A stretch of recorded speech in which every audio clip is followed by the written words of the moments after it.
Salve, salve, família! Oi? Ué, Hoje a não, mesa tá era diferente o aqui. Pina mesmo. Tá reconfigurado. Satisfação em recebê-los. É isso. É isso aí, família. Hoje a mesa ela tá com uma configuração um pouco diferente. Vocês podem perceber que o rosto mais bonito do podcast hoje tá na cadeira do host. Pra receber uma convidada muito especial. Valeu, João, por estar aqui. Valeu, O Cíntia. Pina tá diferente agora. E apresenta pra nós a nossa convidada, já. Olha, a gente tem uma convidada muito especial esse dia, essa noite, né? Esse dia, vai saber que horas que você tá assistindo nosso podcast. Mas, doutora Luciana, seja muito bem-vinda. É um prazer poder dividir a mesa com você. Acredito que o pouquinho que eu sei da sua trajetória, você tem muita coisa pra acrescentar pra gente. E antes de iniciar qualquer coisa, se apresenta pra gente, fala um pouquinho quem é a doutora Luciana. Oi, gente, é uma honra estar aqui com vocês, futuros colegas, né? Amém. Amém. Para saber um pouquinho da minha trajetória. Foi um convite, assim, me sinto lisonjeada de estar aqui para contar um pouquinho do que eu vivi, do que eu aprendi durante todo esse tempo. Bom, eu sou especialista, primeiramente, em ginecologia e obstetrícia, né? Hoje não faço mais obstetrícia. Depois fiz reprodução humana. Tirei título de especialista em ultrassom e ginecologia e obstetrícia. E, por último, o título de cirurgia ginecológica por vídeo, que é chamado de endoscopia ginecológica. Nossa, Caraca, que show. Eu não bacana. sabia nem que Endoscopia existia esse termo da endoscopia. Também não conhecia. Cirurgia E faz por todo vídeo. sentido mesmo. Cirurgia por vídeo é chamado de endoscopia ginecológica. Que legal. E eu fiquei mais feliz ainda em saber que a doutora fez a faculdade na FAMERP, né? Em São Sim. José do Rio Preto. Nessa época, tu tinha quantos anos, doutora? Eu entrei na faculdade com 19 anos, me formei com 25. E bom da FAMERP, porque é uma faculdade estadual e lá roda anual, né? Então, hoje não sei como é que tá, né? Que eu já fiz, esse ano eu completo 16 anos de formada. Mas na minha época era uma vez ao ano que entrava, então a turma que ficava, a gente ficava 6 anos com a mesma turma, assim, né? Então, se convivia muito tempo com as mesmas pessoas. E então é uma faculdade pequena. Na minha época também só tinha medicina e enfermagem. E depois que eu me formei, aí eu decidi qual especialidade, né? Então, na minha família eu não tenho ninguém médico, não. Meus pais são comerciantes. E aí eu não sei se perguntar de onde surgiu, né? A medicina, primeiramente, medicina. não sei de onde surgiu a medicina, mas foi uma vontade. E aí eu fiz o vestibular para medicina, a primeira vez não passei. Meus pais não tinham condições de pagar uma faculdade particular na época. Fiz a primeira vez, não passei. Fiz um ano de cursinho, fiz a segunda vez, não passei. Aí meu pai falou, não pago mais cursinho. Ai, meu coração, né? Nessa hora. Se vira, mas assim, eu acho que ele sabia a capacidade da filha que realmente tinha, né? E aí eu comecei a estudar sozinha. Na época também não tinha internet, não tinha nada, né? Era só apostila e livros. Então comecei a estudar sozinha em casa. E a FAMERP, eu prestei escondido.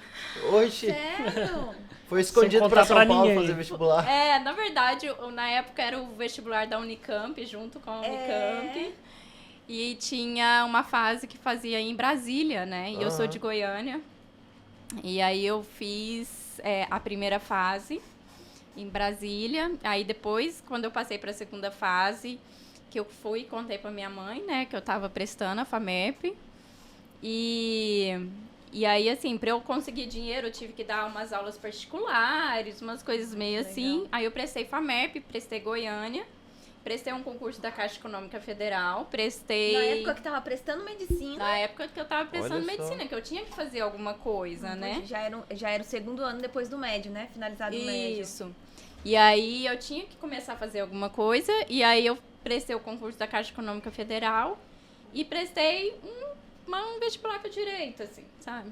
E passei no concurso da Caixa Econômica Federal, passei na Faculdade de Direito, não passei em Goiânia, e fiquei na lista de espera da FAMERP.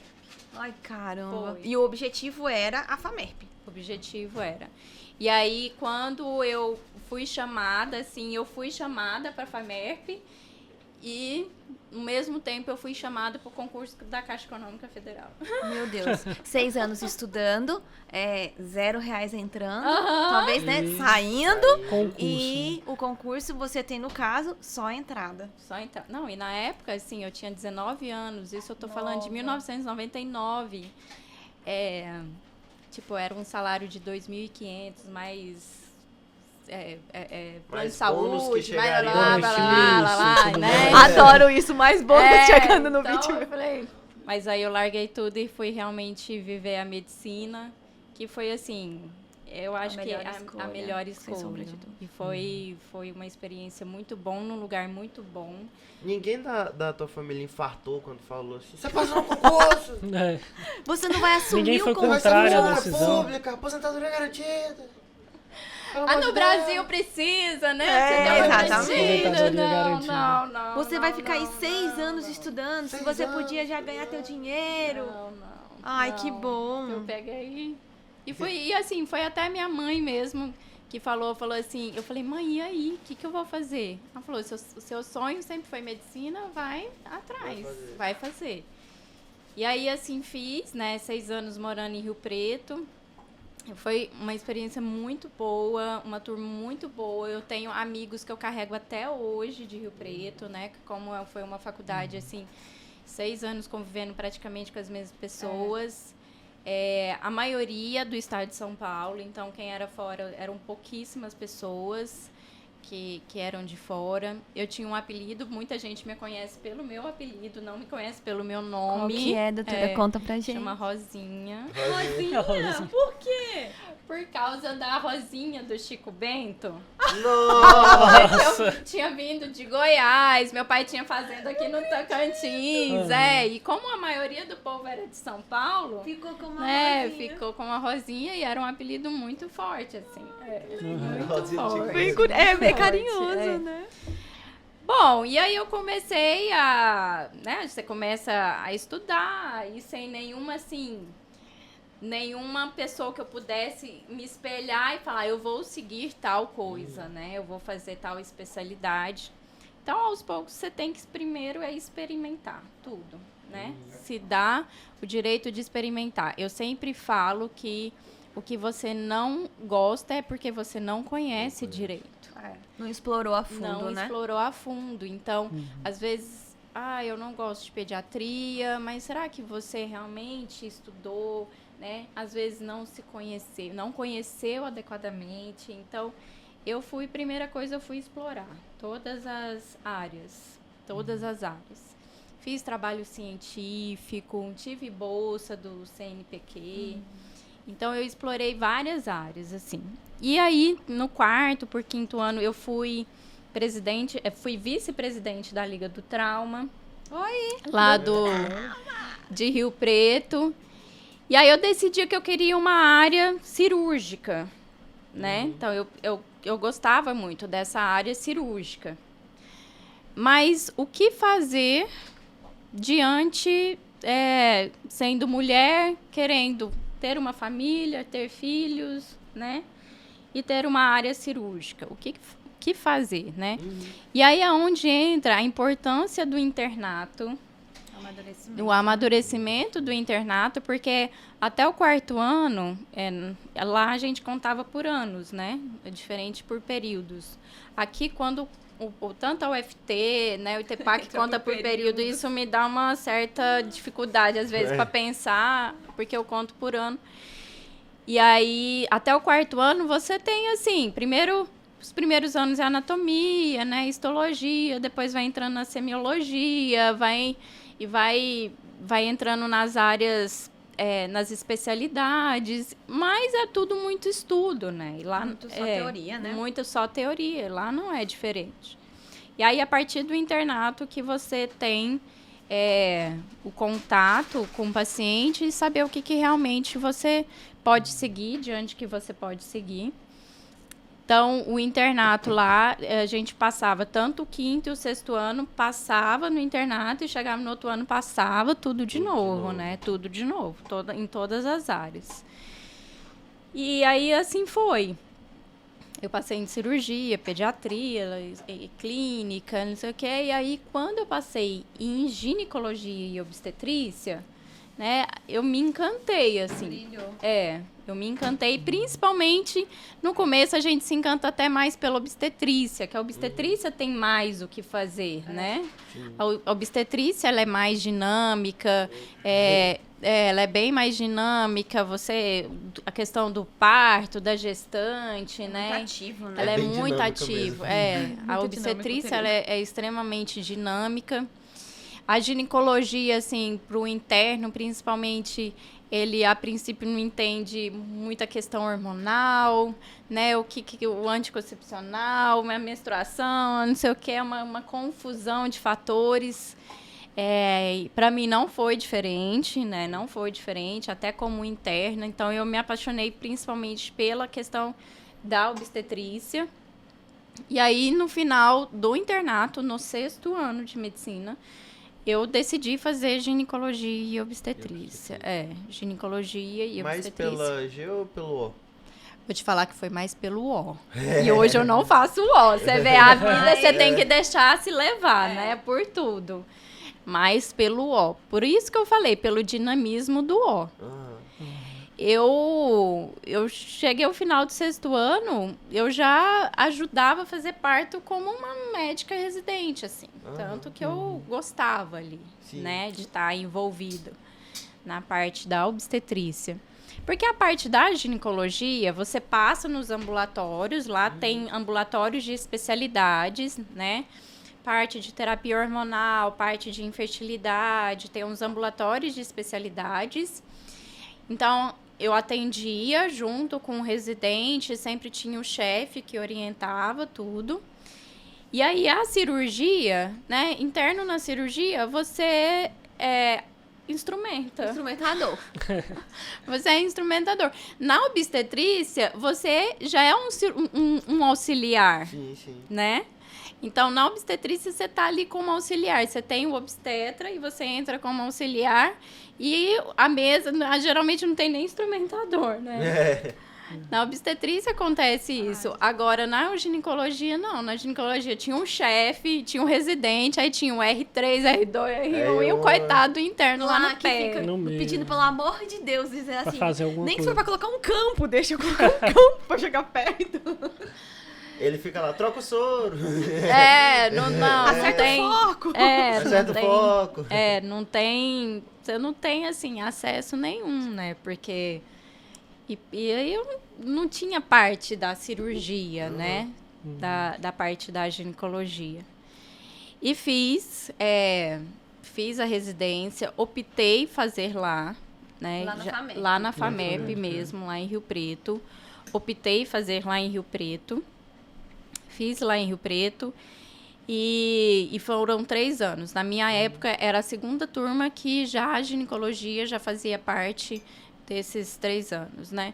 E eu costumo falar que a ginecologia obstetrícia, você é o clínico da mulher e ela te dá uma série de opções vasta, assim. É como se fosse quase outra faculdade, entendeu? Hoje eu tenho colegas que são só ultrassonografistas na parte da ginecologia obstetrícia. Eu tenho colegas que são somente clínicas na parte da ginecologia obstetrícia. E eu tenho colegas que são cirurgiãs na parte da ginecologia obstetrícia. Então, é uma especialidade que ela te dá uma gama de fatores muito ampla ali, né? Dentro de uma única especialidade. O que você pode fazer diante? Uma pediatria. Não, mas é mesmo. O mundo da GO. Mas, por exemplo, a pediatria, você faz cirurgia geral primeiro para fazer cirurgia pediátrica, né? Então, para você pediatra, você já é um clínico. Né, de pediatria. Não existe, pelo até o meu conhecimento, da pediatria, não sei se dá para fazer exame de imagem, né, na pediatria. Já não sei também. Mas eu vejo realmente a GO como esse campo.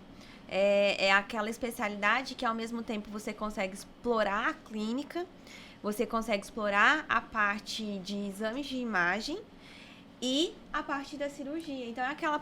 Eu particularmente, gosto muito da parte de ginecologia e obstetrícia por esse fato, entendeu?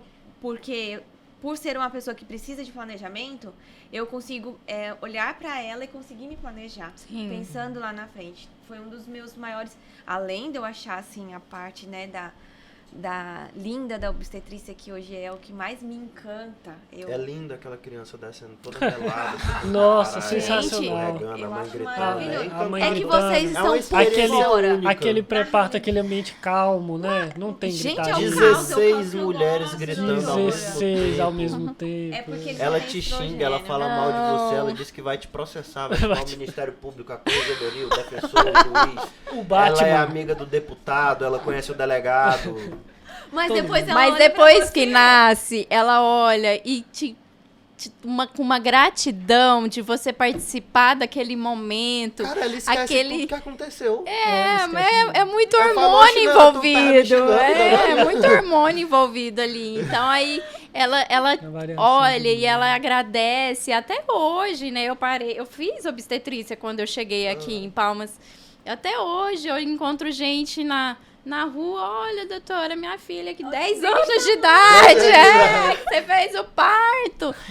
Então, assim, carrega essa gratidão, né? A obstetrícia, as pacientes têm muita gratidão pelo médico que acompanha, que faz o pré-natal, né? Que teve ali no momento do parto. Então, elas têm uma eterna gratidão. E eu vejo, doutor, que assim, lógico, a obstetrícia quando a gente é mais novo, a gente tem gás, né? Mas eu acredito que talvez, apesar que eu já vi um senhorzinho operando obstetra e era a paixão dele, ele tava ali play. Mas eu, talvez, mais pra frente, né, comece a cansar, comece a direcionar, né, pra outros olhares, como tu fez, e acabe deixando a obstetrícia em segundo plano. Mas, em contrapartida, eu vejo pessoas envelhecendo na obstetrícia, como obstetra, e aquilo é essencial na vida. Eu tenho a doutora Alice, doutora Alice, meu coração, de Vitória. Ela é de Vitória, uma obstetra de lá. E esses dias, eu tava assistindo uma live dela e ela falou... Gente, a obstetrícia, ela não quer fazer mais nada, ela não faz a parte da ginecologia, ela faz só a parte da obstetrícia. E assim, o quanto que ela ama, o quanto que ela, simplesmente, ela escolheu ser obstetra, né? Ela não direcionou outros olhares. Então, realmente, eu acho a ginecologia e obstetrícia um leque. Ele é muito amplo. Acha que uma hora, pelo tanto de recursos que está se desenvolvendo, tanto pela ginecologia quanto pela obstetrícia, vai chegar a desmembrar ou não? Porque tá crescendo muito as áreas de atuação em cada um dos segmentos. Hoje, por exemplo, eu não tenho conhecimento, eu parei de fazer obstetrícia em 2016. Então, quando alguém me pergunta uma coisa muito específica, assim, eu prefiro não responder, entendeu? Porque eu tô completamente desatualizada, né?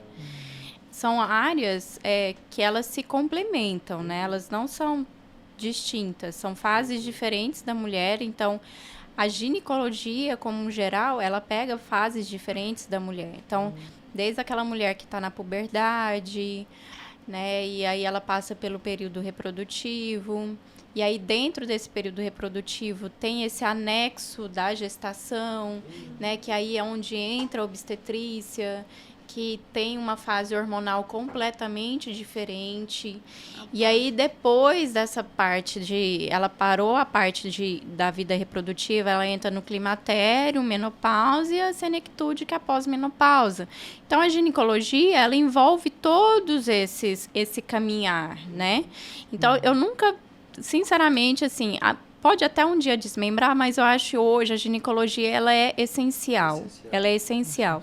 Mesmo que uma pessoa talvez vá fazer obstetrícia, mas ela precisa da ginecologia para entender, né? Até o hormônio que sobe, desce, aumenta, fica, né? Se estabiliza e tudo, até na própria gestação, né? Então, ela precisa saber da parte da ginecologia.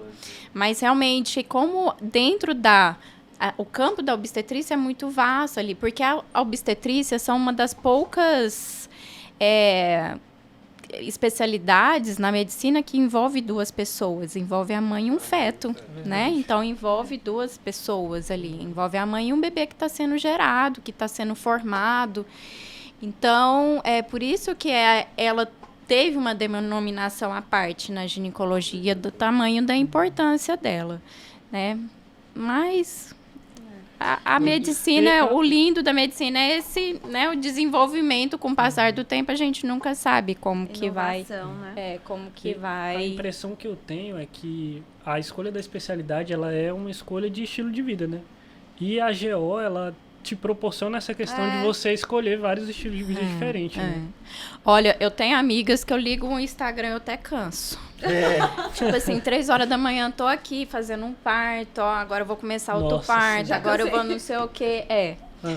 Gente, hoje eu trabalho das 8 ao meio-dia, das 2 às 6 horas da tarde. Eu não faço plantão, não trabalho final de semana. Então, foi o estilo de vida também que eu escolhi. E eu sou ginecologista e obstetra. Mas, doutora, uma coisa que eu queria entrar, assim, né, contigo, era justamente a respeito disso. Porque eu sei que no início não foi dessa forma. Não. Né?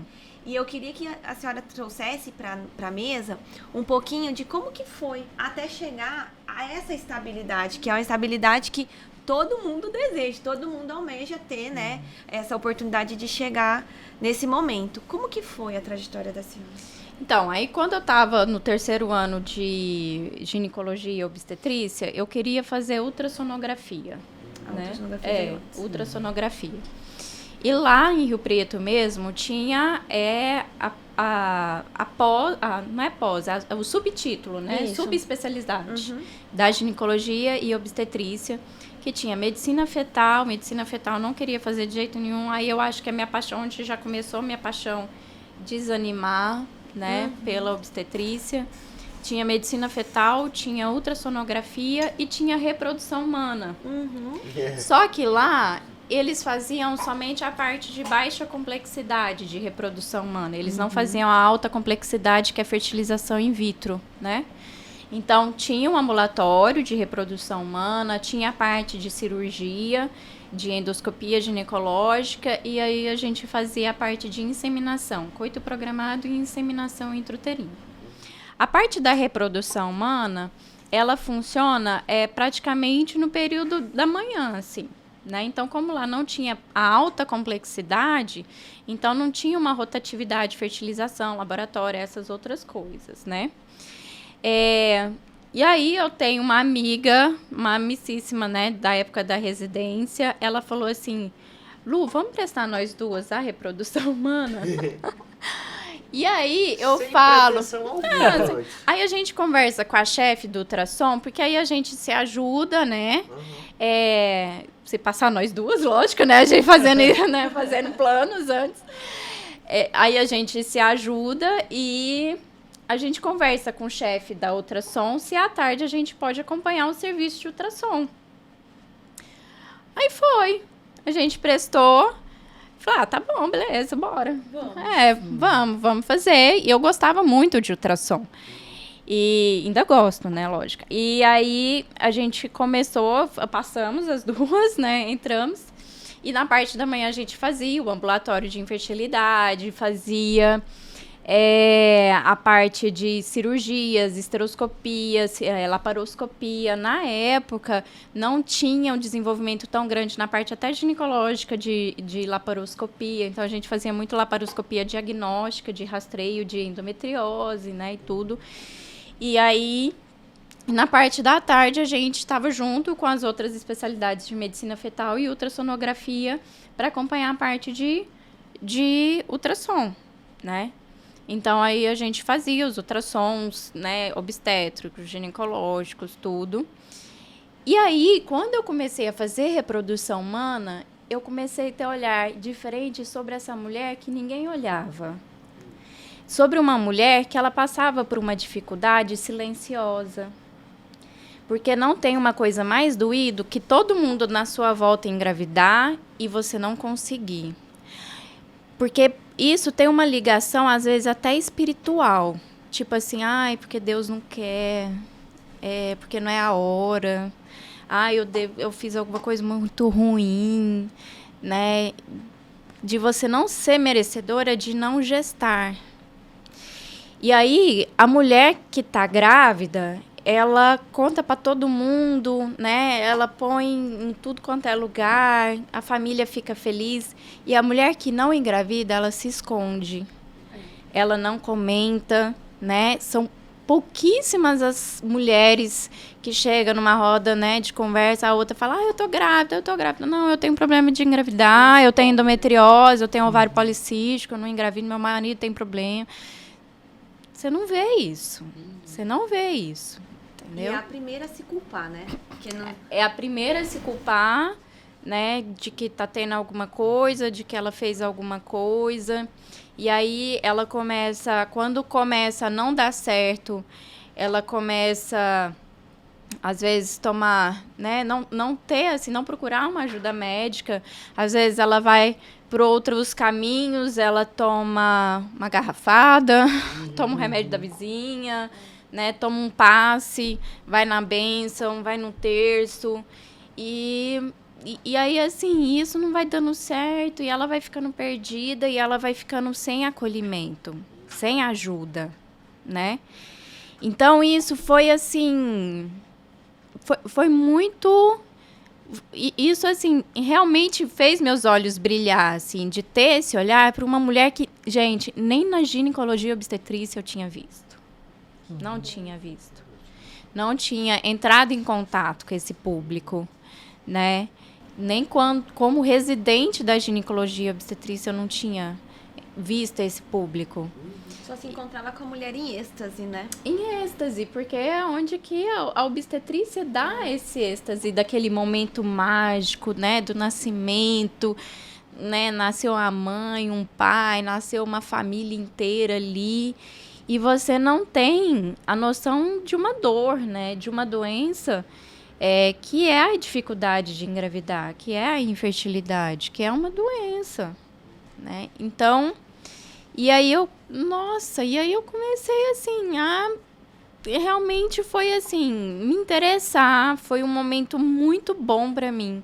Foi completamente apaixonante. A reprodução humana, ela é ao mesmo tempo difícil e apaixonante, porque é uma área que você não consegue ajudar todo mundo, você não consegue garantir que vai dar certo para todo mundo.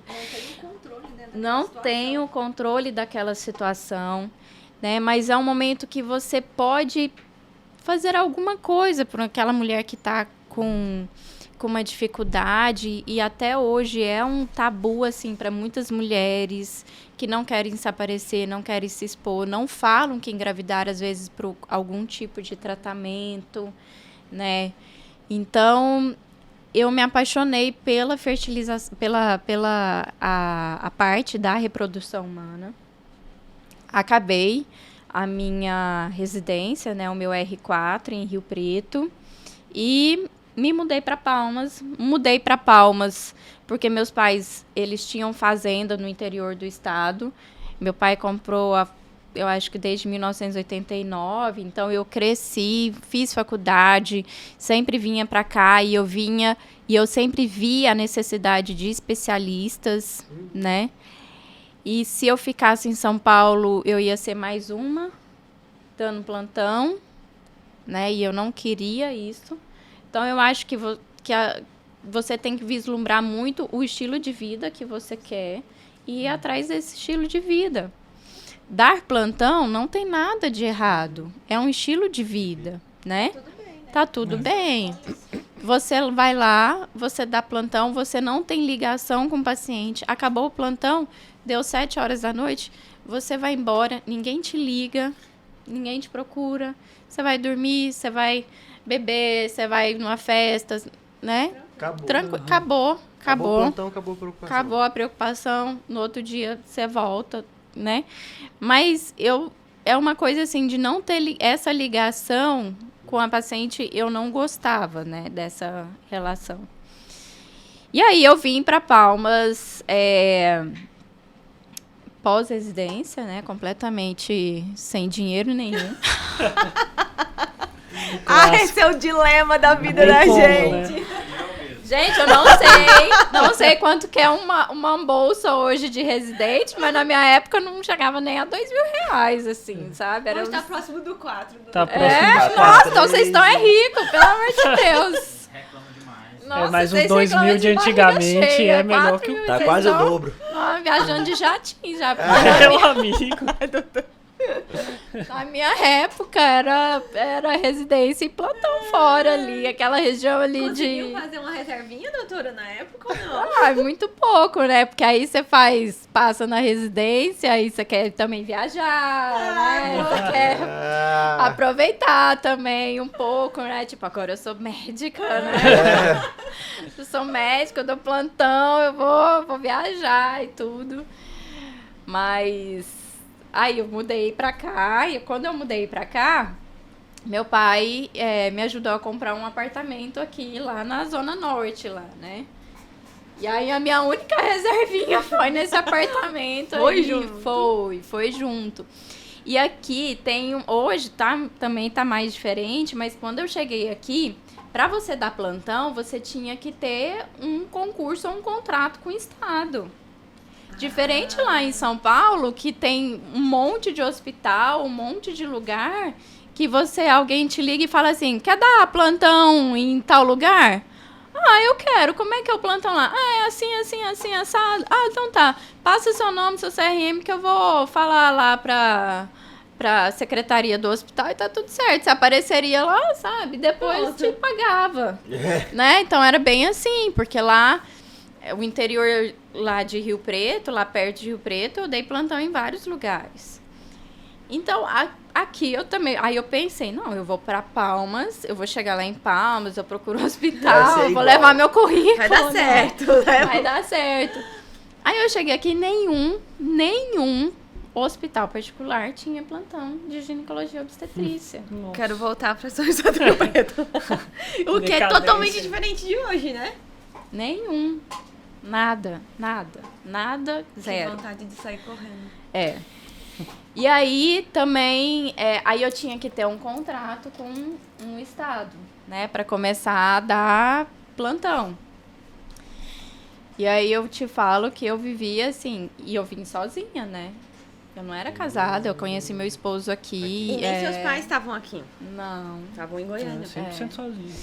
E aí eu vim sozinha, assim, vou te falar, eu cheguei em fevereiro, eu comecei a trabalhar março, abril. Foi bem difícil. Foi uma coisa do tipo, será que eu tô fazendo a coisa certa? Imagina. De ter vindo pra cá. De ter vindo pra cá, foi bem difícil. Comia em bandejão, né? Mal saía, então foi bem difícil. Até que eu consegui um contrato pelo estado, né? No Dona Regina, comecei a dar plantão. E no final da minha residência lá em Rio Preto, como eu fiz, eu fui da Liga do Trauma, né?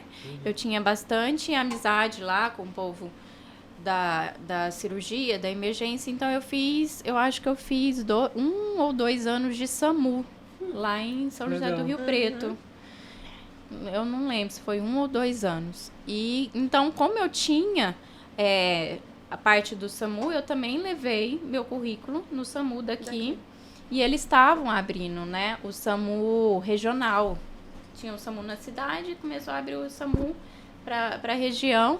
E aí eu também fui contratada pelo SAMU. Então, uma pessoa que veio ter uma vida mais estável, de repente estava fazendo em torno de uns 20 plantões por mês. Nossa, gente, que Ela que impacto. queria fugir do plantão. Eu que queria fugir do Plantões por plantão. mês. Que impacto que foi. Eu que queria fugir do plantão. E aí, quando você faz residência num lugar, você também começa a criar raízes ali naquele lugar, né? Então, já tinham me chamado para atender lá. Eu dava plantão num hospital ali em Mirassol, que é do lado de Rio Preto, né? E aí, o povo do hospital me ligava e falava, e aí, já desistiu da aventura? Vai voltar? Quer voltar? Não, vou ficar aqui. Então, eu comecei a dar plantão no SAMU e tipo, eu, especialista em reprodução humana, ginecologia obstetrícia, No SAMU. dando plantão no SAMU e no Dona Regina, né? Então, eu tava nesses dois, assim. E aí, como eu tinha feito o acompanhamento na parte de ultrassom, aí quando eu cheguei aqui, eu estudei, tirei meu título de ultrassom e comecei a atender ali dentro do Cristo Rei. Show. Então, eu comecei a atender um período na semana, era tipo quarta à tarde. E aí, depois, vagou uma sala ali dentro do Cristo Rei. E eu chamei o Alexandre, que hoje o Alexandre ele é obstetra, ele faz parto normal, né? É um dos grandes vaginalistas da cidade. Aí eu chamei ele, a gente abriu uma sala ali dentro do Cristo Rei, um consultório, né? E quando eu abri o consultório, eu acho que eu já abri, eu cheguei em 2011, então eu abri para 2012, assim, abri o consultório. Foi. E aí Foi difícil, mas andou rápido, foi. E aí, depois eu comecei a largar. O primeiro que eu larguei foi o SAMU, né? Então, o SAMU aqui foi um ano só. Foi um ano de SAMU. Que aí eu larguei e aí eu comecei a dedicar a parte realmente do consultório. Tirei o título, comprei ultrassom, né? E aí a gente começou a fazer a parte de consultório. E aí a parte da reprodução humana, como aqui não tinha laboratório, né? Tinha um laboratório, ainda tem, que é o laboratório Inlabor, que ele preparava o sêmen das pacientes para fazer apenas inseminação intrauterina. Sim. Então, as pacientes vinham, fazia toda a avaliação, toda a pesquisa, então continuava a fazer a parte da infertilidade e tratamentos de baixa complexidade, né? E aí, a paciente vinha, eu fazia toda a avaliação, e aí eu induzia a paciente para fazer somente tratamentos de inseminação intrauterina, né? Que é aquele que eu pego o sêmen, coloco dentro do útero da mulher e o resto tem que fazer. Então, o Inlabor, eles preparavam o sêmen para mim, e a paciente ela vinha do laboratório com um tubinho.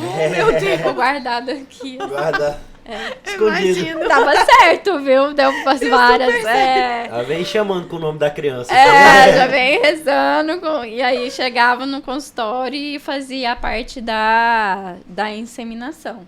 Lá no consultório. Gel com 14.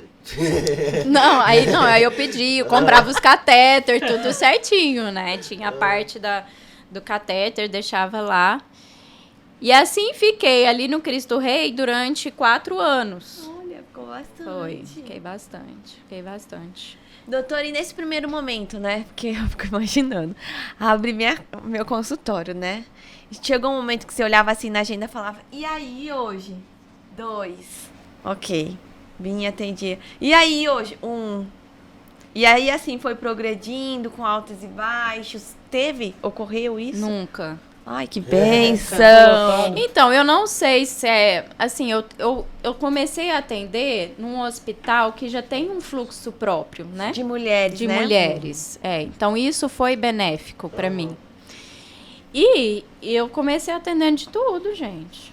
De tudo. No consultório de senhora, a senhora não fazia só reprodução Não, humana, era ultrassom, era hoje, eu sou assim hoje, tudo. Era ginecologia, era obstetrícia, era corrimento, era sangramento, era de então tudo. você Era vaginose. Planos de saúde, tudo. Hoje em dia tudo. tem muita gente que começa, estuda, se especializa, vai em Harvard, e aí quando volta, não, eu só trato Isso. a Só trata unha isso aqui. Do lado direito, do leito ungueal do à leito ungueal esquerda. Pois é, só que aí é a paciente que te procura. Sabe disso? Não sabe. Não sabe. Então chegou, atendi. Ela tem que te conhecer. Ela tem que saber da sua capacidade. Ela tem que te conhecer. Então eu atendia de tudo. Atendia todos os convênios que fui cadastrando. Tudo. Que hoje é outro dilema também, né? O pessoal corre do convênio, vai pro convênio, vou pro convênio, eu fujo do convênio, fica Então, assim, nesse primeiro momento, fez bem para a senhora para pegar a mão do serviço particular, para entender como se roda, para conhecer os pacientes? Ou a senhora acha que realmente falou, cara, não valeu a pena eu ter Não, valeu muito a pena, muito a pena. Eu não sei hoje se a faculdade de medicina oferece uma orientação administrativa. Nenhuma. Nada, né? Nada. Ainda continuamos da mesma forma. Da mesma forma. É. Porque se formam médicos e médicos querem sair, construir consultório Sem e não base se nenhuma. forma administradores. Sem né? base nenhuma. Sem base nenhuma.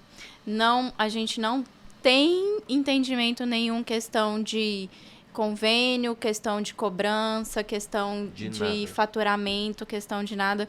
Às vezes você fala, eu não vou atender convênio, ou então você faz um procedimento, eu vou fazer um procedimento, às vezes você pede de forma errada, né? Você não pediu todos os códigos, tudo que você pode pedir.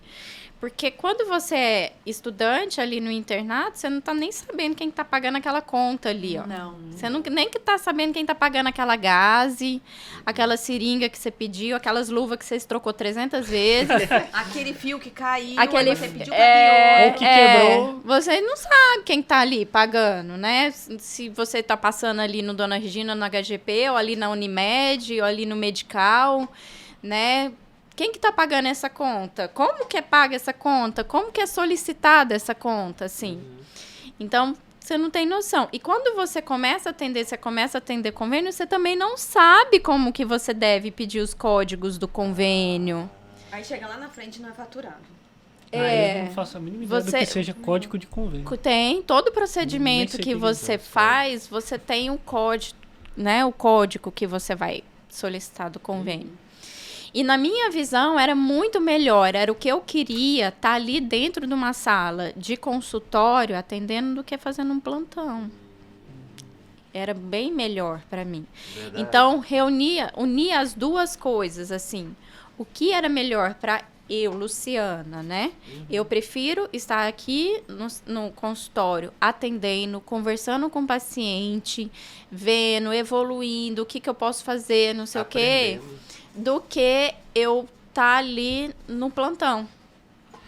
Eu não Faz era muito para sentido o que a senhora- plantão, entendeu? Faz muito Não. sentido o que a senhora falou, porque muitas vezes o pessoal fica, o convênio, mas sai elas por elas no sentido financeiro, você atender um convênio de dia ou virar à noite num plantão pegando fogo e cair no avião e bater no carro. Tem hora que o Gente dinheiro não gritando. compensa a dor de cabeça.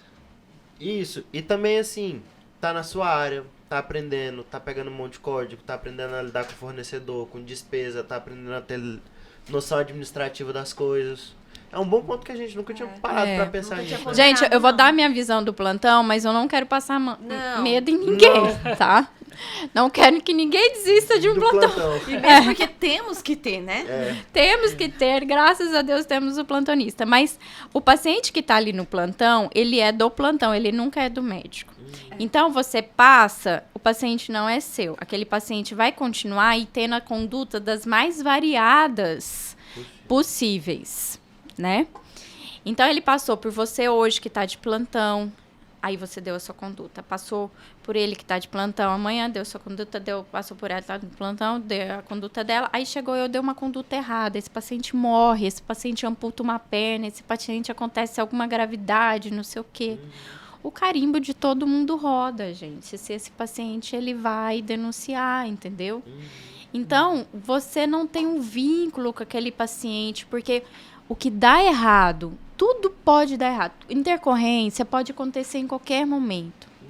Mas quando aquele paciente, ele não tem, assim, um cuidado, né? Ele não foi cuidado quando tem muita troca, muito médico, muita gente que falou, que disse, que passou, que trocou. Aquele paciente, ele não tem segurança nenhuma e acontece ainda uma coisa errada, ele se sente muito desassistido. Então, essa insegurança do plantão me atrapalhava muito, entendeu? Me atrapalhava demais. De eu saber, às vezes eu chegar e eu ser né, a bola da vez que ia dar o problema, sendo que o problema começou Arrastar. lá atrás, Anterior. numa Às indução vezes que é um foi problema indicada crônico. errada, entendeu? Numa paciente que está no período expulsivo há horas e ninguém indicou uma cesariana para tirar logo esse bebê. Num paciente que está já em uma bradicardia, e você chega lá, está em bradicárdico, você vai tirar um mecônio espesso, aquele neném nasce ruim. Há horas aquilo ali. Então, isso daí, você pegar alguma coisa que pode vir do outro, isso me deixava muito assim, não me dava segurança, né? Então, por isso que eu tentei e fugi do plantão o tempo todo. Se hoje eu tiver que voltar da plantão, não, né? Ok. Né? Eu tenho outra maturidade, outra coisa e tudo.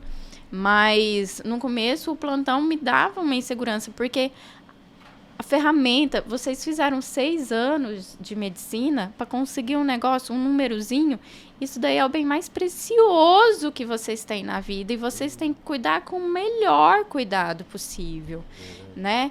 Para, às vezes, você ficar passando por certos momentos num plantão, isso, para mim, na minha visão, como Luciana, não valia a pena. Eu preferia, né, ficar num consultório, atendendo convênio, do que ficar dando plantão. Do que ficar dando plantão. Então, o começo, eu comecei e começaria tudo do mesmo jeito, atendendo tudo da mesma forma, né? Várias pacientes, pegando de tudo, lógico, dentro da área de ginecologia e obstetrícia, né? Mas atendendo todas as pacientes pelo convênio, do que ficar dando plantão. O plantão me estressava bastante, assim. E aí, quando, em 2013, eu conheci meu atual esposo, o Charleston, ele é cirurgião vascular. Médico conhece outro médico no hospital, né? Não tem outro. Né? Não foi romantizado, não foi uma coisa linda, não. Quem conhece, Caio assim, a Lee. verdadeira, né? Porque dentro do hospital... Olheira, né? Cabelo daquele jeito, daquele assim. jeito. Aí Provavelmente não o tava pulso vem gritando depois, lá. né? Tem material! Você roubou a minha sala! Isso é minha. Você roubou meu coração. Aí ele falou, então. gostei do jeito que ela me chamou a atenção. Essa mulher é bem firmona, vamos. E aí, eu já tava num momento assim, eu saí do Dona Regina em 2014, né? Eu já tava atendia, já tinha meu consultório, tudo, e eu vi que o Dona Regina, cara, me estressava demais. Ele falava que eu me estressava antes, durante e depois do plantão. Nossa Senhora, porque você chega lá, é falta de material, falta disso, paciente sentada na cadeira, assim, você fala, gente, sabe, não. Não fazia bem pra Não Luciana, fazia bem né? pra Pra Luciana, pessoa. não era isso que eu gostaria que uma paciente, né, que uma pessoa, nem paciente, assim, uma pessoa recebesse de tratamento, assim, né? Então, foi aí em 2014 que eu decidi a largar de vez o plantão. E foi aí que veio a Gerari? Então, aí a Gerari, ela veio em 2000, eu cheguei em 2011, a Alessandra, que é minha sócia, ela tinha chegado um ano antes, 2010, e o Pedro, que foi o outro sócio, chegou em 2012. Um seguido do outro. Um seguido do outro.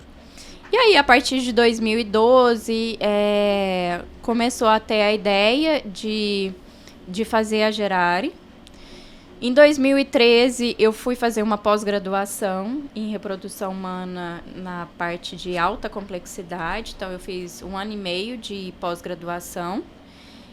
E aí, só que assim, gente, eu tinha acabado de chegar, recebi R$1.300 de residência, tava montando, tinha acabado de montar meu consultório. Você acha que eu ia montar uma clínica de reprodução humana, né? Um passo de cada vez, muita euforia. Aí em 2012, eles formaram um grupo, né, o Pedro e a Alessandra, e aí eu não entrei.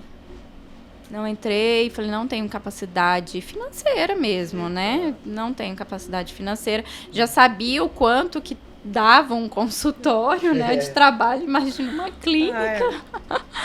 Eu falei, não consigo. Só que eu operava junto com o Pedro. A gente operava junto, a gente fazia cirurgia juntos, né? E aí, ele também montou o consultório dele, ele montou primeiro no IOP, depois ele abriu uma sala, um consultório ali dentro do medical, né, do prédio do medical. E aí toda vez ele falava, não, Lu, você tem que entrar no grupo, você tem que fazer parte do grupo, não tem nada a ver você não fazer parte, a gente opera junto, a gente já trabalha junto. Eu falava, não quero, não vou endividar o resto da minha vida, né? Não quero. Não quero isso, não, você tá doido, não quero, não, eu trabalho lá depois eu quero ter meu consultório. Não, Luciano, você tem que fazer parte do projeto, você tem que fazer parte do projeto e tudo. E aí, eu vou te falar que foi um ano. Um ano de namoro. Um ano. Tentando falando, tem que fazer parte do projeto e tudo. Aí eu falei, tá bom. Vamos tentar. Quanto que eu tenho que dar? Porque eles já tinham comprado um terreno na 21 para fazer a clínica lá. E eu falei, e aí, quanto que eu tenho que dar para entrar? Tem que dar X. E eu tinha esse X. Eu falei que era pra ser, né? Foi um ano de amadurecimento. Foi amadurecimento. Pra chegar no valor. Chegar no valor. Vai chegar. E aí eu tinha.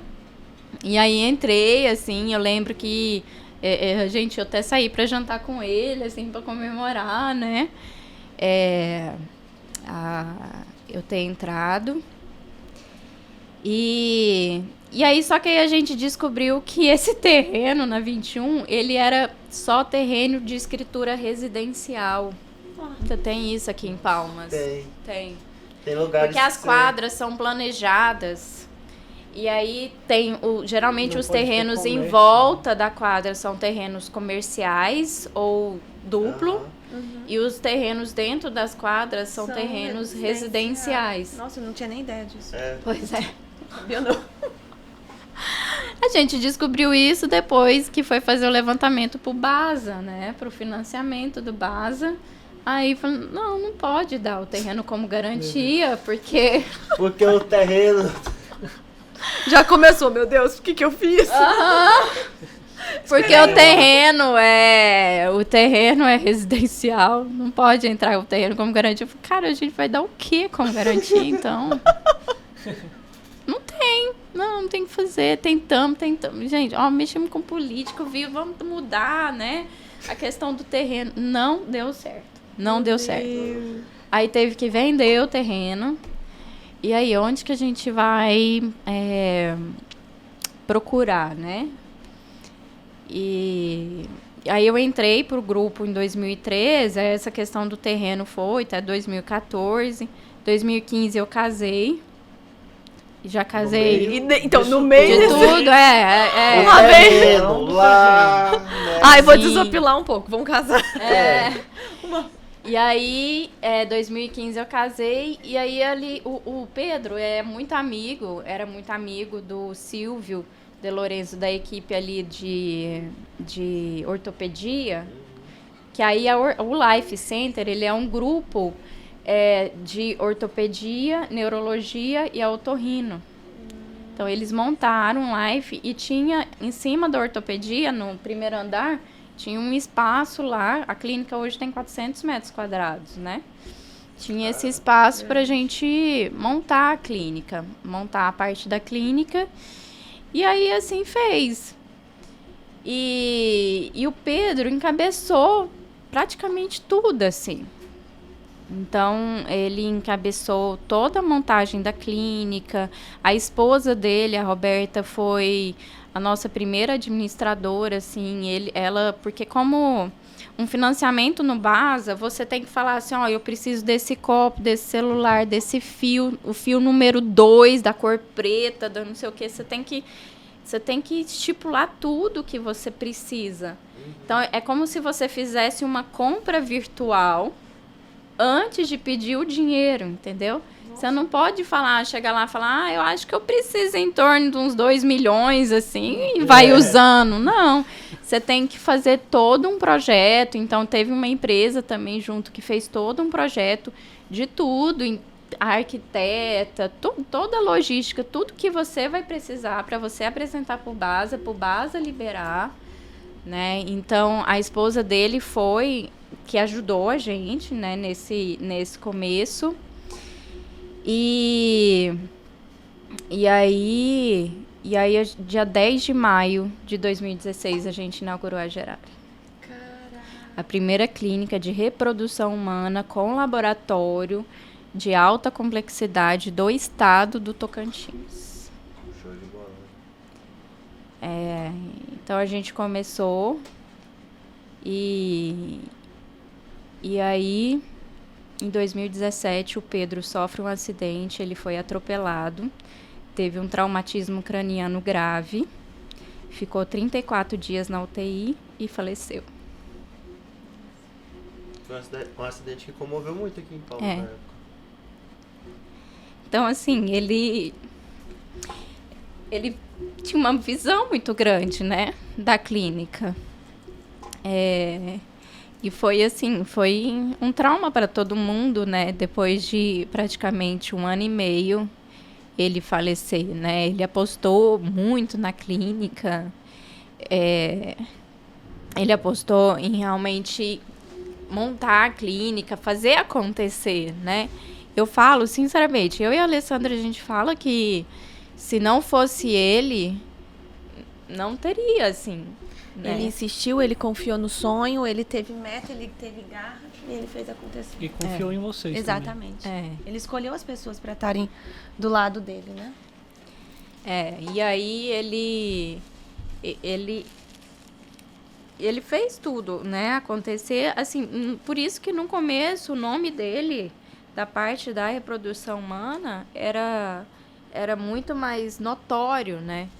Em 2017 eu tive meu primeiro filho. Então eu lembro assim, quando aconteceu o acidente, foi domingo de manhã, ele saiu domingo de manhã para correr, né? Então, sei lá, eram umas 8 horas da manhã. Eu tava no quarto amamentando meu filho nasceu em agosto, o acidente foi em novembro. Então meu filho tinha 3 meses. Então eu tava no quarto, no domingo, né, amamentando meu filho, aí o telefone começa a tocar loucamente, tudo. E aí a secretária falou, doutora, você ficou sabendo do acidente do doutor Pedro? Não, tô sabendo. E aí meu marido logo foi ver, assim, sabe?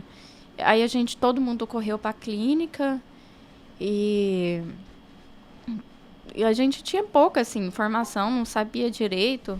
Então, eu estava afastada da clínica. Porque quando eu tive meu primeiro filho, eu falei, né, eu tenho esse direito como maternidade, ter um tempo, viver esse momento. Então, eu estava sem atender, desde agosto, eu não estava atendendo. Então, eu corri para a clínica e aí, assim, na hora do almoço, meu esposo foi ele foi socorrido, levou para o HGP, a primeira cirurgia foi no HGP. E aí meu marido me ligou, assim, ele chorava muito, né, devido ao trauma. E foi, assim, foram 34 dias que ele morria todo dia. Todo dia eu chegava, o doutor Pedro faleceu. Aí, não faleceu. Então, assim, foi apesar, nessas horas, você se torna amiga, assim, você não se torna médica, né? Apesar do trauma craniano ser muito extenso, você ainda sempre acredita que a pessoa vai voltar, né? Vai voltar, vai ter uma vida, assim. você não acha assim, né? Meu esposo, uma vez ele falou assim, olha, porque meu esposo trabalha no IML. Ele falou, ó, um trauma tão extenso eu só via no IML. Então, mas você acredita que pode acontecer, né? A gente é médico, a gente acredita que pode acontecer e, infelizmente, em agosto ele veio a falecer depois de 34 dias de UTI. Então, foi uma perda, assim, muito forte pra gente, no momento que eu e a Alessandra, a gente estava mais afastada da clínica, né? Por questão de filhos também. E muita gente desacreditava que a gente ia continuar seguindo. Então, a primeira notícia que teve, assim, a Gerari vai fechar. A Gerari vai acabar, a Gerari não vai existir mais. Né? Então, era a primeira notícia que todo mundo falava na parte médica. Todo mundo falava, não só de paciente. Então, a gente teve que recomeçar. Diante disso tudo, né? A gente teve que recomeçar e começar a... Não, a gente tá aqui, a gente vai continuar. A gente vai continuar. O recomeço foi difícil, assim... do meu ponto de vista, eu estava com uma criança pequena, né? Então, o recomeço foi muito difícil.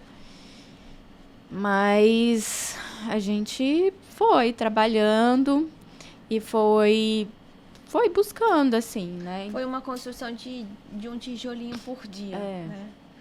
E eu acredito que tá mais forte do que a senhora mesmo pode acreditar, porque passou por um trauma aí, né?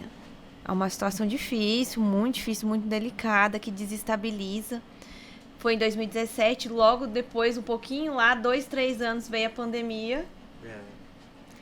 Passamos por mais um estresse aí que acho que ninguém imaginou mais que a gente fosse sair de casa. Eu, pelo menos, achei que eu nunca mais ia sair da minha casa. Nunca mais ia voltar ao E muito normal. menos respirar sem máscara. E hoje, né? Hoje a Gerari tá aí, consolidada. Servindo a muitas mulheres. Aí o Pedro, ele tinha muito a questão da cirurgia, né? Antes dele fazer a parte da reprodução humana, ele fez cirurgia por vídeo, né? Então, eu entrava com ele, mas eu não tinha um aprofundamento tão grande, assim. Aprendi muito com ele, muito com ele. Esses anos todos que eu operei com ele. Mas eu não tinha um aprofundamento tão grande, né? E aí depois, quando ele faleceu, eu já fazia parte da esteroscopia, porque eu já fazia parte na residência, né? Então, na minha residência de reprodução humana, eu já fazia parte de esteroscopia. Então, quando ele faleceu, a parte de esteroscopia eu já fazia, né? Só que aí teve a necessidade de também fazer a parte de laparoscopia, né? A gente tentou chamar algumas colegas para fazerem parte ali da clínica, mas não deu certo, né? Não se estabeleceu. E aí teve essa necessidade de eu, pelo menos, a minha visão de eu reassumir, né, essa parte. Por quê? Qual que é a minha visão? Assim, a minha visão, né, quem fala assim, você tem um monte de RQE, que é Registro de Qualificação de Especialista, né? Então, eu tenho RQE de ginecologia e obstetrícia, de ultrassom e ginecologia, de reprodução humana e de cirurgia por vídeo. Mas eu sempre busquei oferecer o melhor para aquele meu paciente, entendeu? Então, por exemplo, às vezes eu indicava a cirurgia para um outro colega que era cirurgião, mas não tinha um cuidado de quem cuida de uma infertilidade, entendeu? Porque a pessoa que vai operar, uma paciente que está tentando engravidar, ela tem que ter cuidado com aquela trompa, ela tem que ter cuidado com aquele ovário. Eu não posso ficar operando cistinho de 2 centímetros, 3 centímetros numa paciente que tem uma reserva ovariana baixa. Eu tenho que ter um olhar diferenciado para aquela paciente, né? Eu tenho que preocupar que a paciente não é só a doença, ela quer engravidar, ela quer continuar a vida dela. Ela quer continuar perpetuando a vida, a família dela. Então, eu tenho que ter um olhar diferente para aquela paciente. Então, Aí eu comecei a... Então, eu já fazia a reprodução humana, né? Então, desde que eu entrei na Gerar em 2016, eu já parei a parte da obstetrícia. Atendi até hoje, atendo ginecologia, né? Eu tenho pacientes que estão aqui desde quando eu cheguei, assim, doutora, você casou, teve filho, teve outro filho. Acompanhou. E acompanhou, por isso que eu falo que a ginecologia é o clínico da mulher, né? Então, até hoje eu atendo ginecologia, mas bem menos. E aí começa a parte da reprodução humana, né? E aí a cirurgia, ela veio novamente, né? O desejo da cirurgia e tudo. E aí eu fui pra fora, fui fazer curso, né? De secar cadáver, tudo, assim. Fui estudar novamente. E aí foi na pandemia, 2020, que eu tirei o último título que eu tenho de especialista em endoscopia ginecológica, que é a parte do vídeo, né? Que legal. Que bacana. Então eu falo, às vezes eu chego para minha secretária, eu chego lá 300 ultrassons marcados de paciente de outros médicos, não sei o quê, aí enche a agenda, eu falo, gente, olha, o meu objetivo, eu não quero ser ecografista só, eu não quero ser cirurgião só, né? O meu objetivo de tantas possibilidades é oferecer o melhor para minha paciente. Sobre a minha visão, diante do que eu estou tratando essa paciente, sobre a minha visão, o que eu posso oferecer de melhor para essa paciente? Bom, vou dar um exemplo agora de uma paciente que acabou de fazer fertilização in vitro e ela tem uma hiperplasia endometrial. O endométrio dela cresce muito. Então, eu já acompanhei 2 ciclos dela e eu vi, olha, seu endométrio não é legal. Vamos fazer uma esteroscopia. Se eu fosse mandar para uma pessoa que era só esteroscopista, que não tinha essa visão da fertilidade, ele podia, às vezes, até machucar o endométrio dela. Porque se eu estou ressecando o endométrio e eu começo a ressecar demais, aquele endométrio ele não vai crescer depois.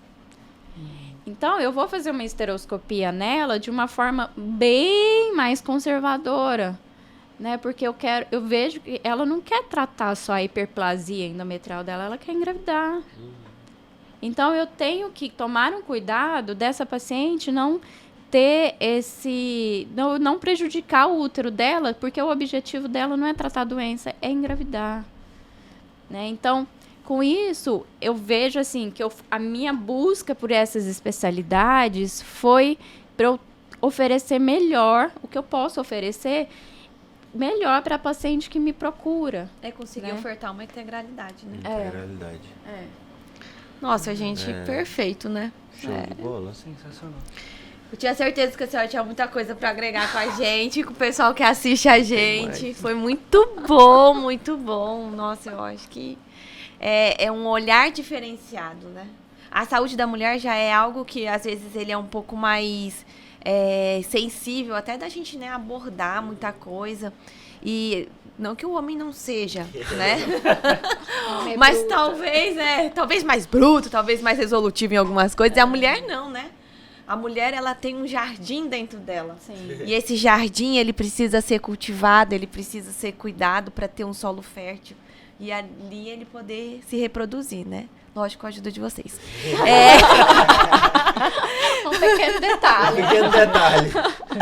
Mas, nossa, doutora, muito obrigada. É um detalhe muito importante, né? Muito obrigada. Nossa, foi um prazer conversar contigo. Foi muito agradável. Fala assim, sabe, até do pessoal, assim, às vezes, né, a gente fala, vai falar um pouquinho do seu pessoal. A gente toma conta pra não entrar tanto, mas assim, você abrir a sua história é uma história de superação, porque foi uma história de quem saiu lá do estado de São Paulo, que tem 1 milhão de médicos, chegar aqui, né, e conseguir aos poucos crescer, construir seu nome, construir a sua clínica. Então, assim, obrigado por dividir, abrir a sua vida com a gente, com o pessoal que está assistindo a gente. Estamos à sua disposição para o que você precisar.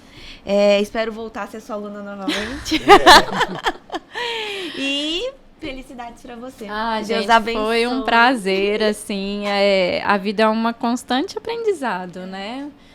Tudo que eu fiz até hoje foi lutando, assim, né? Eu nunca na minha vida eu imaginei fazer o que eu faço hoje, assim, se falasse, no primeiro dia da sua faculdade de medicina, você já pensava em fazer, né? Porque hoje o aluno entra, alguém já pergunta, e aí, você quer fazer o quê? Primeiro semestre. Primeiro período. Você quer fazer o quê? Tá Não leu estudando nem pra o residência? Leninger ainda. Então, eu estudando pra nunca na minha vida pensava fazer o que eu faço hoje, mas o que eu sempre procurei fazer é fazer da melhor forma possível, né? Dentro das minhas possibilidades que eu tinha e que eu tenho e que eu posso ter, assim, né? Então, eu acho que esse é o principal como profissional, você saber o que você quer para você, como o seu estilo de vida, né? Cada um tem estilos de vida diferentes e tá tudo certo, né? Mas diante do seu estilo de vida, o que você quer levar, o que você quer para você. E aí, independente disso, fazer da melhor forma. Esse é o principal, fazer da melhor forma, ter uma boa formação, ter um bom conhecimento e procurar fazer da melhor forma. Porque a medicina, ela é uma profissão que, graças a Deus, ainda dá um retorno financeiro, né, diante de outras profissões, mas a gente também tem que fazer da melhor forma em tudo, em qualquer área.